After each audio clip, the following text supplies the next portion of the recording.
خدا کی جنت اور اسے پانے والے۔ خدا نے یہ حسین دنیا اور اس کے حسین مناظر اس لیے بنائے ہیں کہ انسان انہیں دیکھیں اور اپنے رب سے اس کی جنت کے طلبگار بنے۔ یہاں تو بہترین مقامات بھی اپنے اندر بہت کچھ مسائل رکھتے ہیں، مگر خدا کی جنت ایک طرف حسن میں یکتا ہوگی اور دوسری طرف ہر طرح کے مسائل سے پاک ہوگی۔ اس جنت میں لوگ کبھی اپنی بیویوں کے ساتھ ان حسین مناظر سے لطف اندوز ہوں گے، کبھی اپنے ہم ذوق دوستوں کی صحبت میں اس حسن فطرت سے محظوظ ہوں گے۔ وہاں جو دل چاہے گا وہ کھا سکیں گے، جو خواہش ہوگی وہ پی سکیں گے، نہ ہاضمے کا مسئلہ ہوگا، نہ کسی چیز کی قیمت کی ادائیگی کا مرحلہ ہوگا، نہ فضلات کی غلاظت ہوگی، نہ انسانی بےہودگیوں، بے باکیوں اور لغویات کی کثافت ہوگی۔ اس دور کا سب سے بڑا سانحہ یہ ہے کہ انسان اس حقیقی دنیا کو، جس کے آنے میں کوئی شک نہیں، اس دنیا کی عارضی اور بہت کم تر جنت کے پیچھے بھول چکے ہیں۔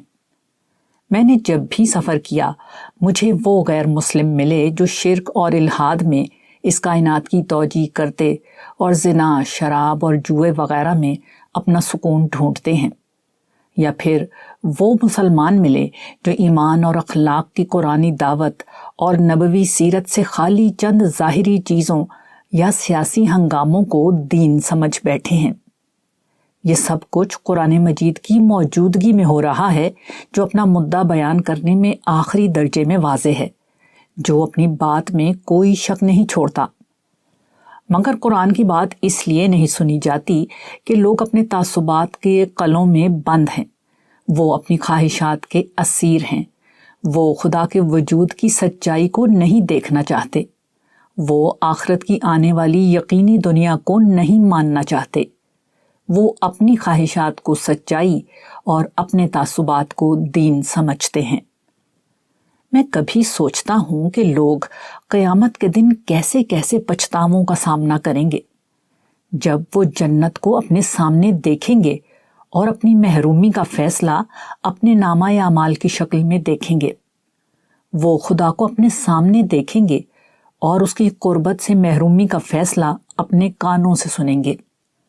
ہاں، آج اگر کوئی لوٹ آئے، آج اگر کوئی اپنی خواہشات اور تعصبات کی دیوار کو گرا دے، تو پھر خدا سے زیادہ معاف کرنے والا، اعلیٰ ظرف اور رحم کرنے والا کوئی نہیں۔ وہ لوٹ آنے والوں کی ہر خطا سے چشم پوشی کرے گا، ان کی ہر برائی کو دور کر دے گا، ان کے ہر عیب کی پردہ پوشی کرے گا، ان کے معمولی عمل کو پہاڑوں کے برابر کر دے گا، وہ ان کے قطرے کو سمندر بنا دے گا۔ جنت کی وہ بادشاہی ان کو دے گا جو زمین سے لے کر آسمانوں تک بلند ہے، جس میں کھربوں کہکشائیں ہیں اور ہر کہکشاں میں کھربوں ستارے ہیں، ان گنت زمینیں ہیں، لاتعداد آسمان ہیں۔ حسن اور جمال کی انتہا ہے، سکون اور لذت کا کمال ہے، عطا کا لامحدود خزانہ ہے، نعمتوں کی لافانی دنیا ہے۔ فیفی آئیلینڈ کا حسن اس آنے والی جنت کا ادنا سا تعارف ہے جو بہت جلد خدا اپنے بندوں کے لیے بنانے والا ہے۔ اس جنت میں کوئی بد کردار، بد اخلاق اور بے صبرا شخص داخل نہیں ہوگا۔ اپنی زبان اور ہاتھوں سے لوگوں کو ایذا دینے والا شخص داخل نہیں ہوگا۔ لوگوں پر الزام و بہتان لگانے والا داخل نہیں ہوگا۔ کوئی خائن، کوئی بد عہد داخل نہیں ہوگا۔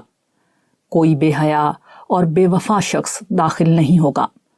کوئی ناشکرا، کوئی سرکش داخل نہیں ہوگا۔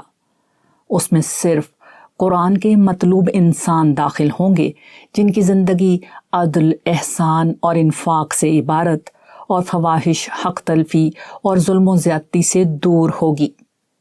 اس میں صرف خدا کے ربانی بندے داخل ہوں گے جو ایمان، عبادت، شکر، ذکر، تقوی، توبہ، صبر اور توکل کا نمونہ ہوں گے۔